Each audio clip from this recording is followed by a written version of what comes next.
Welcome back to our online study group. एक अरसा बीत गया ऑनलाइन क्लासेस लिए हुए, बट जैसे जैसे एग्ज़ाम पास आने लगे, जो भी स्टूडेंट्स, जिन भी लोगों से इतना प्यार मिला, ये यूट्यूब फैमिली, हम सबसे पहले मैं आप सभी को शुक्रिया करना चाहूँगा कि हम 500 सब्सक्राइबर पूरे कर चुके हैं। और मेरे लिए तो ये बहुत बड़ी अचीवमेंट है, क्योंकि मैंने कभी सोचा ही नहीं था कि मैं ऑनलाइन क्लासेस को सपोर्ट करूँगा या फिर ऑनलाइन वीडियोज़ को प्रमोट करूँगा, because I always use to believe in offline classes. पर अब काफ़ी सारे स्टूडेंट्स ऐसे हैं जो मुझसे क्लासेस ले रहे हैं ऑफलाइन क्लासेस में। प्रॉब्लम ये आ रही है कि मेरा स्केड्यूल जो है वो इतना ज़्यादा बिजी है कि मुझे वक्त ही नहीं मिल पा रहा है ऑफलाइन क्लासेस की वजह से। तो काफ़ी टाइम बाद जैसे जैसे स्टूडेंट्स ने प्रमोट किया कि सर प्लीज़ प्लीज़ प्लीज़, अब तो एग्ज़ाम्स पास आ गए हैं, प्लीज़ बिजनेस स्टडीज़ की वीडियोस भी बना दीजिए ताकि हमारा जो टारगेट है बोर्ड्स को लेकर के वो पूरा हो पाए। तो चलिए, कैसे भी करके वक्त निकाला है और बढ़ते हैं इस चीज़ की तरफ, यानी बिजनेस स्टडी की क्लासेस की तरफ। तकरीबन 6 से 7 चैप्टर्स है, नियर अबाउट 6 चैप्टर्स ही मानते हैं अपन, ज़्यादा वक्त नहीं लगाएंगे, 15 to 20 डेज। सिर्फ और सिर्फ जो मैं आपका इतना एश्योर करवा देता हूँ, जितना अपन हमारे ऑनलाइन स्टडी ग्रुप पे करेंगे, हमारी यूट्यूब वीडियोस पे करेंगे, आपको जो भी कंटेंट अवेलेबल होगा आप सिर्फ उसे पढ़कर चले जाएगा। It will be sufficient to cross over the 90% for you. तो चलिए, सबसे इंपॉर्टेंट चैप्टर और सबसे पहला चैप्टर स्टार्ट करते हैं हमारी बिजनेस स्टडीज़ की क्लासेस का। वो रहेगा हमारा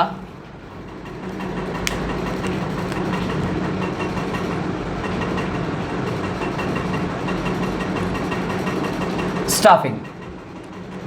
अब बात ये आती है कि यार ये स्टाफिंग नाम कुछ जाना पहचाना नहीं लग रहा। ऑब्वियसली जाना पहचाना ही है। स्टाफिंग जो वर्ड बना है वो बना है स्टाफ से।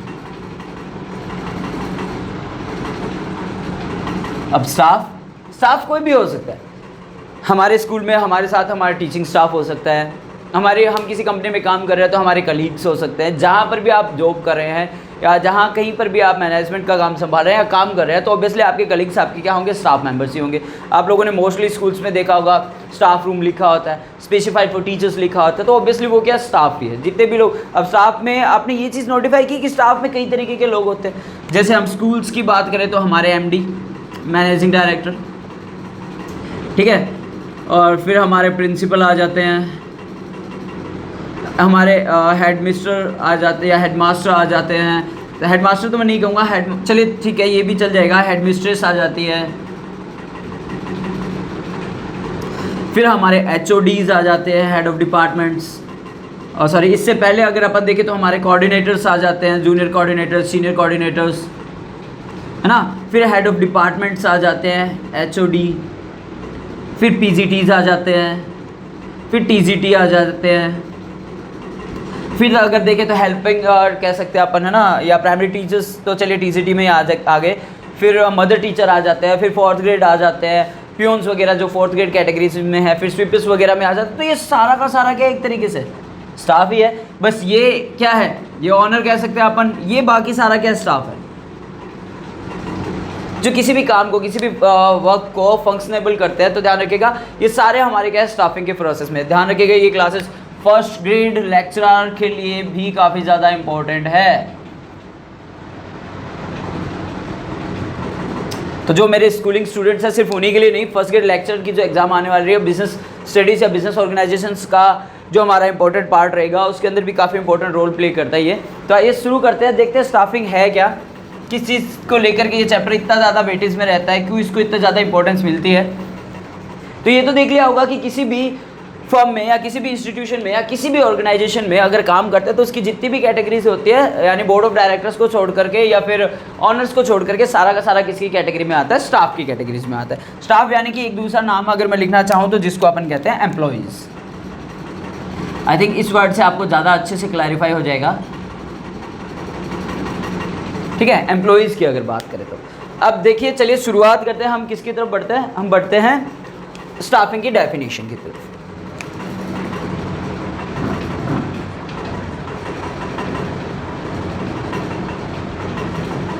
डेफिनेशन, चलिए अब डेफिनेशन की बात करें भाई, सीधे से शब्दों में अगर कहा जाए कि किसी ऐसे इंसान का, किसी ऐसे सही इंसान का चयन करना या सिलेक्ट करना किसी एक स्पेसिफिक राइट जॉब के लिए, ताकि वो एक राइट प्लेस पे काम कर सके और राइट डायरेक्शन पे काम कर सके, ये सारा फंक्शन किस में आता है, स्टाफिंग के अंदर आता है। यानी अगर मैं सिंपल से वर्ड्स में कहूँ,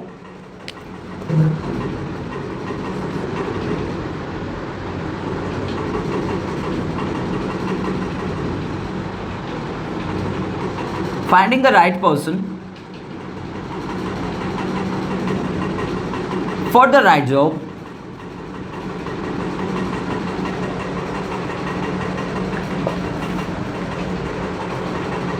finding the right person for the right job,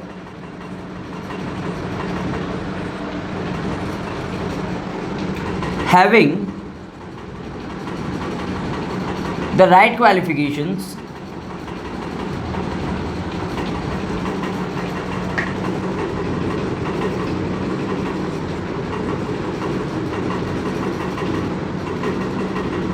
अब देखिएगा मैंने एक लाइन लिखे है यहाँ पर कि finding the right person for the right job for the right qualification, having the right qualifications,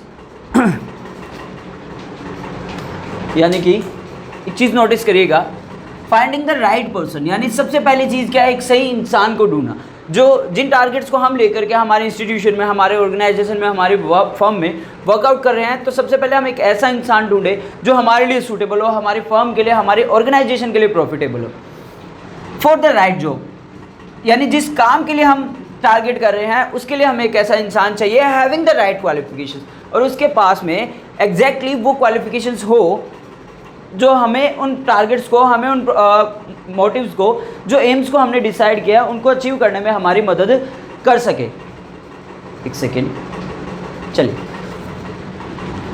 having the right qualifications, exact qualifications भी। अब आप सिंपल सी बात को सोचिएगा, अगर कोई अनएजुकेटेड पर्सन है, अगर आप उसको मैनेजिंग डायरेक्टर के पोस्ट पे बैठा देंगे, या अगर आप उसे बोर्ड ऑफ डायरेक्टर्स बना देंगे, या अगर आप उसे इंपॉर्टेंट फैसले लेने के लिए बैठाते हैं, तो obviously he won't be able to take the exact decisions and the profitable decisions for any organisations. तो सीधी सी बात क्या है, finding the right person for the right job, having the right qualifications for, कहा जाए कि वो एक अच्छे से डिसीजन ले सके, और डूइंग, चलिए मैं मार्कर ही वही यूज़ कर लेता हूँ,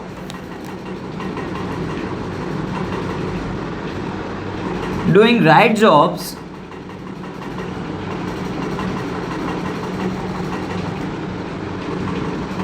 or taking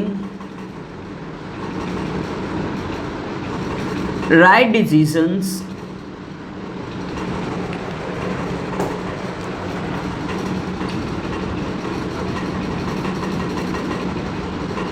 on right time।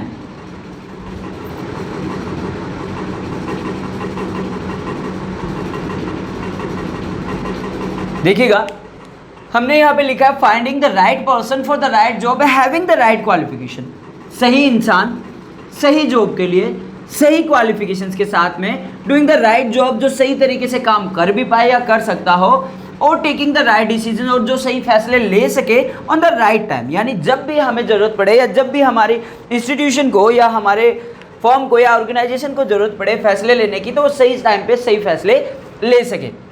ऐसे इंसान का चूज़ करना ही क्या है, स्टाफिंग है।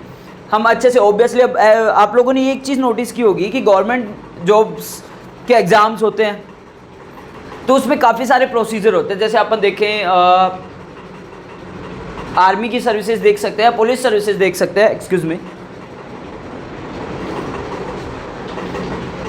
तो आपने एक चीज़ नोटिस की होगी, पहले उनका रिटर्न है, पहले फॉर्म्स आते हैं, रिक्रूटमेंट ओपन होती है, फिर रिटर्न एग्ज़ाम होता है, फिर मेंस होता है, फिर उसके बाद इंटरव्यू होता है, और फिजिकल भी होता है कुछ कुछ जगह पे। फिर फिजिकल होने के बाद में उनको फाइनली सिलेक्शन मिलता है, सिलेक्शन मिलने के बाद उनको ट्रेनिंग के लिए भी भेजा जाता है। तो ये सारा हिस्सा किसका है, स्टाफिंग का ही है।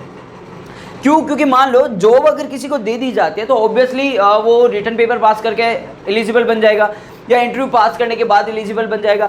बट क्या ये एक्चुअल में बेनिफिशियरी है कि भाई, जैसे मान लीजिए कि मैं बैंकिंग का एग्ज़ाम दे रहा हूँ, तो आप लोगों ने ये चीज़ नोटिस की होगी कि बैंकिंग एग्जाम में इंग्लिश आता है, ऑब्वियसली दैट्स गुड, मैथमेटिक्स भी आता है, पर क्या रीजनिंग आती है? किसी भी गवर्नमेंट एम्प्लॉय को पूछिए, क्या बैंक में उनको रीजनिंग की ज़रूरत पड़ती है?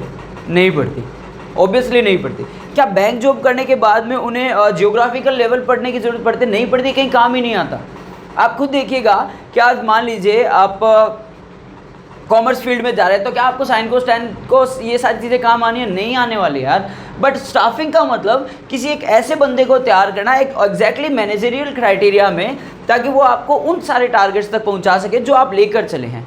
ठीक है, एक और डेफिनेशन मैं आपको बताऊंगा, तब तक आप इसका स्क्रीनशॉट लीजिएगा। चलिए, अगर अनदर वर्ड्स में बात करें, मैं रफ कर देता हूं उसे।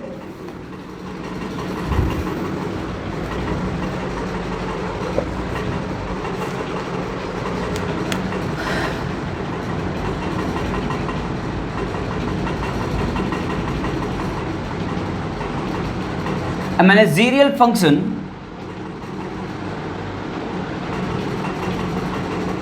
of feeling। अब देखो, पहले डेफिनेशन लिखने से पहले मैं आपको बता देता हूं कि मैं क्या लिखने जा रहा हूं। मैनेजरियल यानी प्रबंधकों का एक ऐसा काम जिसमें वो ऑब्वियसली क्या करे, जो भी हमारे पास रिक्वायरमेंट्स है, जो पोस्ट वैकेंट्स है, उनको आइडेंटिफाई करें कि हमें हमारी जो फॉर्म में मैन पावर है, हमारे पास जो मैन फोर्स है, उसको किस तरीके से यूटिलाइज करना है। अगर हमारी फॉर्म में 100 बंदों की ज़रूरत है, ठीक है, तो काम कितने कर रहे हैं? 80 काम कर रहे हैं, तो हमें कितने की नीड है? 20 की। इसको आइडेंटिफाई करना। हमारी फॉर्म में 100 बंदों की नीड है, काम कर रहे हैं 120, तो ये तो गलत है, तो इनमें से 20 को हटाना, इनको डिस्कार्ड करना। तो ये सारे डिसीजन लेना, इनको आइडेंटिफाई करना, ये एक तरीके से क्या है? मैनेजरियल फंक्शन ही तो है। तो managerial function of feeling and keeping, managerial function of feeling and keeping the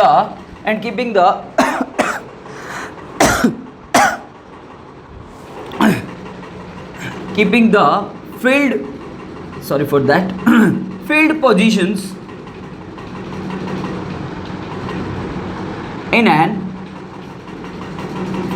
organization।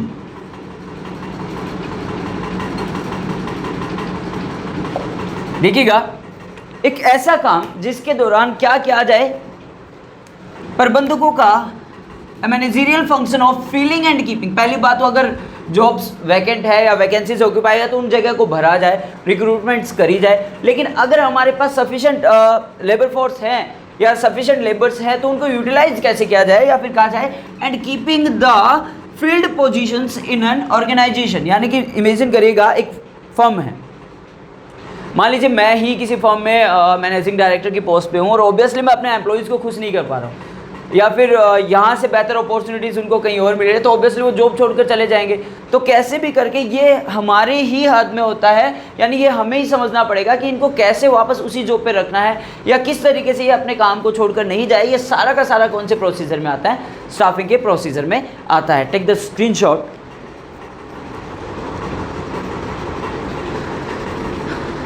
चलिए, I think you have taken the screenshot. आगे बढ़ते हैं, चलिए अब बात करते हैं स्टाफिंग की प्रोसेस की। काफ़ी इंपॉर्टेंट क्वेश्चन है और काफ़ी बार पूछा भी गया है। मैं एक और चीज़ बता देता हूँ आपको, जब आप डिस्क्रिप्टिव पेपर लिख रहे होते हैं, थ्योरेटिकल पेपर जो लिख रहे होते हैं, बहुत से लोग बिजनेस मैनेजमेंट को या बिजनेस स्टडीज़ को काफ़ी हल्के में ले लेते हैं, बट ये हल्के में लेने वाला सब्जेक्ट है नहीं। ये वो सब्जेक्ट है जो आपके मार्क्स को फर्स्ट से अर्थ तक भी पहुंचा सकता है, और अगर आपने इसको अवॉइड कर दिया तो आप अर्थ से फर्स्ट तक आने में आपको वक्त नहीं लगेगा। तो देखिएगा, 8 प्रोसेस रहेंगे स्टाफिंग के। सबसे पहला पॉइंट हम लिखते हैं estimation of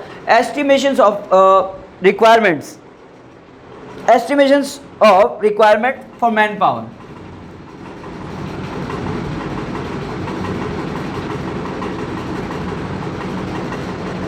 Estimation of manpower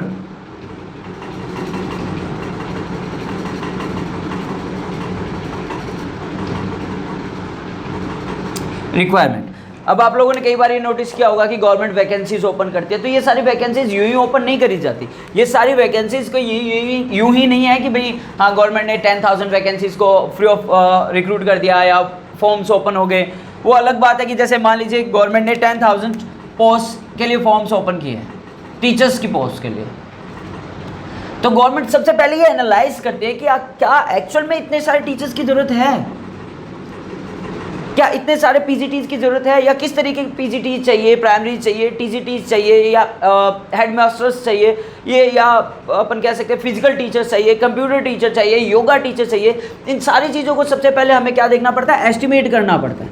और इसी तरीके से एक ऑर्गेनाइजेशन में सबसे ज़्यादा इन चीज़ों की ज़रूरत रहती है कि हमें मैकेनिकल इंजीनियर चाहिए, या हमें सीए चाहिए, या हमें लेबर फोर्स बढ़ानी है, या हमें मैनेजर्स चाहिए। तो ये सारी चीज़ें सबसे पहला पॉइंट क्या आ जाता है, estimation of man power requirement. क्या हमें एक्चुअल में कितने सारे लोगों की ज़रूरत है और कितने सारे किस किस टाइप के हमें एम्प्लॉयज़ की ज़रूरत है, वो सब किस में आएंगे, estimation of man power of requirement. Second अगर अपन देखें तो सेकेंड प्रोसीजर रहता है हमारा रिक्रूटमेंट का।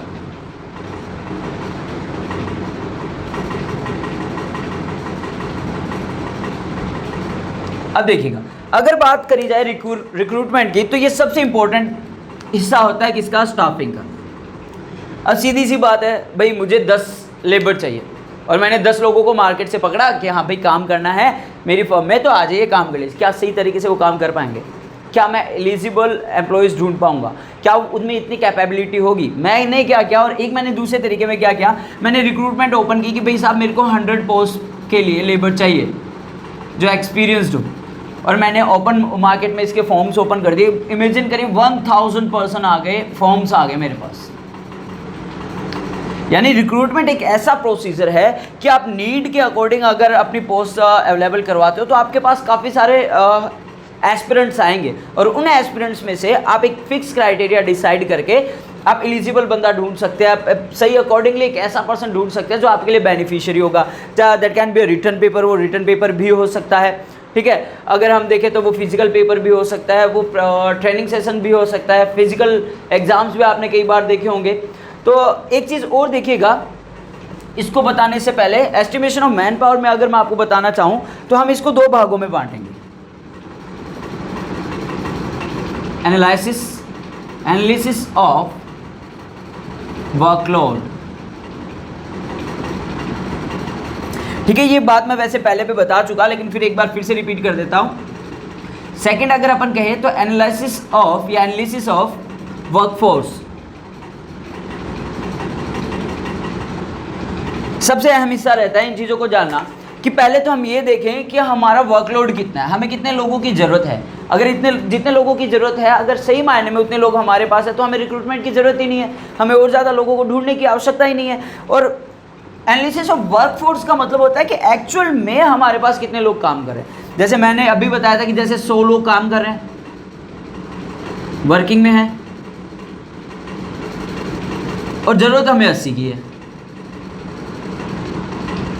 तो 20 को क्या किया जाए, रिमूव करें। सब बेफिजुल में आपकी कॉस्ट बढ़ा रहे हैं। जब काम 80 बंदे कर सकते हैं तो 100 बंदों की क्या ज़रूरत। आप अपना खर्चा बचाइए, अपने पैसे बचाइए, ठीक है। तो एनालिसिस ऑफ वर्कलोड और वर्कफोर्स सबसे पहले एनालाइज किया जाता है, फिर उसके बाद रिक्रूटमेंट करी जाती है कि एक्चुअल में हमें कितने लोगों की ज़रूरत है एक्चुअल में। थर्ड प्रोसीजर आता है हमारा सिलेक्शन प्रोसेस।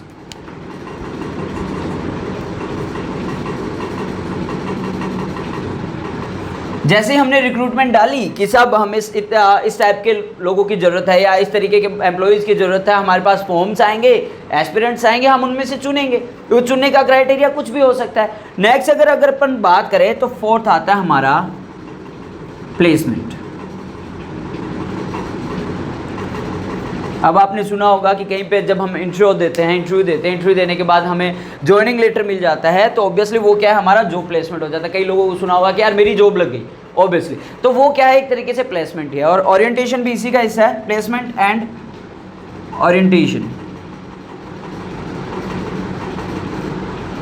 यानी आपकी जॉब कंफर्मेशन हो गई है, आपको ये भी कंफर्मेशन हो गया, लीगल वर्क भी, आपके कॉन्ट्रैक्ट वगैरह जो भी होना, वो सारी चीज़ें हो गई है कि आपको कंफर्म कर दिया गया है that you are suitable for this job. But क्या सही मायने में हम कैपेबल हो गए हैं अभी इस चीज़ को करने के लिए?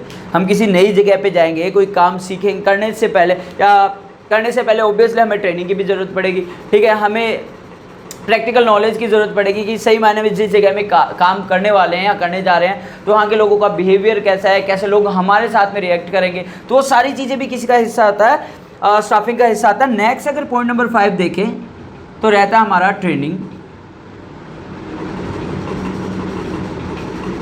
And development.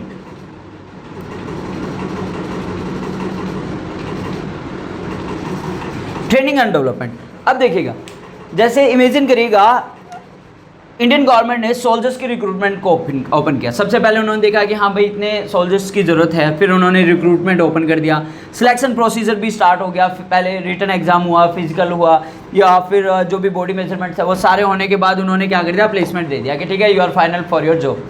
अब बात आती है ट्रेनिंग एंड डेवलपमेंट कि भाई आप फिट एंड फाइनल हैं, आप फिजिकली फिट हैं, आप वर्बली फिट हैं, आप एजुकेशन लेवल पे भी फिट हैं, बट अब ज़रूरत किसकी है, आपको डिफरेंट काइंड ऑफ लेवल्स पर ट्रेन करने के लिए कि अलग अलग जगह पे जब आप काम करेंगे तो किस तरीके से आप रिएक्ट करेंगे, किस तरीके से आप कर पाएंगे, फिर आपको सही मायने में डेवलप करने की ज़रूरत पड़ती है। तो वो किस प्रोसीजर से हो सकता है, ट्रेनिंग प्रोसीजर से हो सकता है। आपको अलग अलग लेवल पे आपको अलग अलग नॉलेज दिया जाएगा कि कंडीशंस को कैसे आपको टैकल करना है, किस तरीके से आपको ट्रीट करना है, या किस कंडीशन में आपको किस तरीके से काम में लेना है इन कंडीशंस को, या अपने रिसोर्सेज को काम में लेना है। ये सारी चीज़ें किसका हिस्सा आती है, ट्रेनिंग एंड डेवलपमेंट का हिस्सा आती है। अब नेक्स्ट पॉइंट देखिएगा, 8 पॉइंट्स हैं यहाँ पर। 6 पॉइंट की अगर बात करें अपन तो हमारा आता है परफॉर्मेंस अप्रेजल।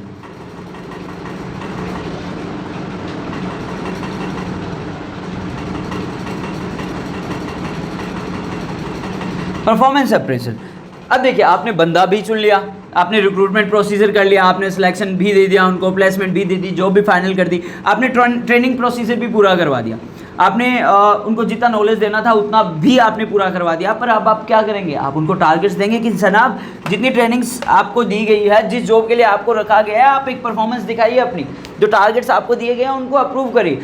अगर वो उन टारगेट्स को अप्रूव कर जाते हैं तो आप उनमें अप्रेजल दीजिए।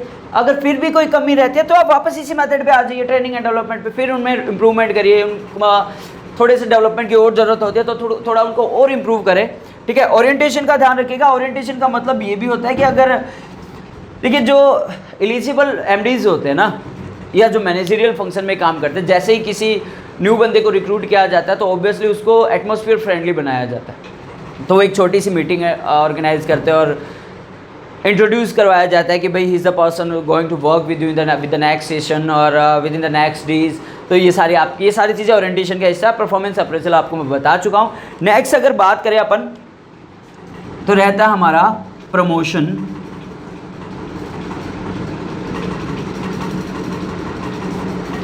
And career planning.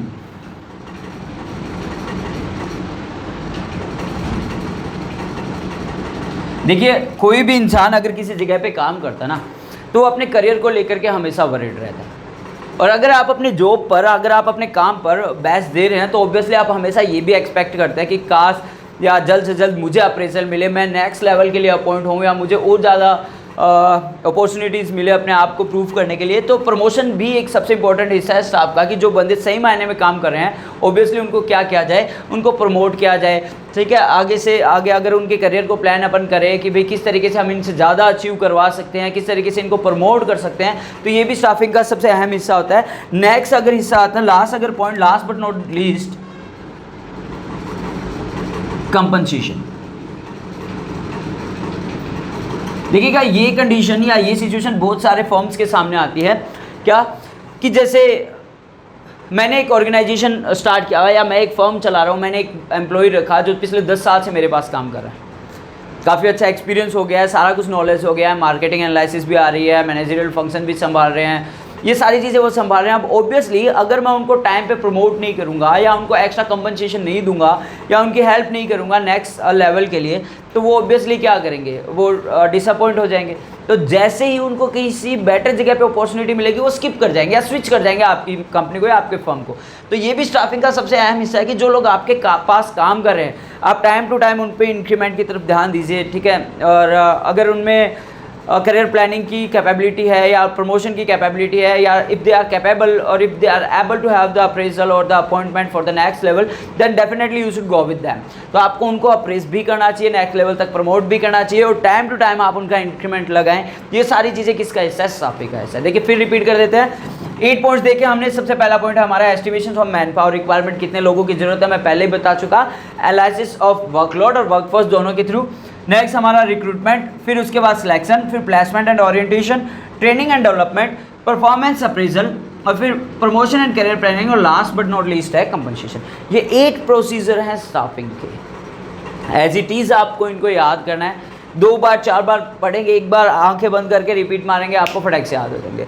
ठीक है, नेक्स्ट जो टॉपिक रहेगा हमारा components and elements of staffing, ये देखेंगे हम हमारे नेक्स्ट वीडियो में। और एक बार फिर से रिक्वेस्ट करना चाहूँगा, अगर आपको क्लासेस बेनिफिशियरी प्रूव हो रही है then please don't forget to share, subscribe, like and comment please. और मैं definitely I will be with you till your exam finishes. और मेरा टारगेट यही है कि मैं अच्छे से अच्छा कंटेंट आपको प्रोवाइड करवा सकूँ, ताकि आप अपने टारगेट्स को जिनको आप सोच कर चले आप उनको पूरा कर सकें। तो तब तक के लिए हैव ए ग्रेट डे, और अब से वीडियोज़ रेगुलरली आएगी। Thanks a lot.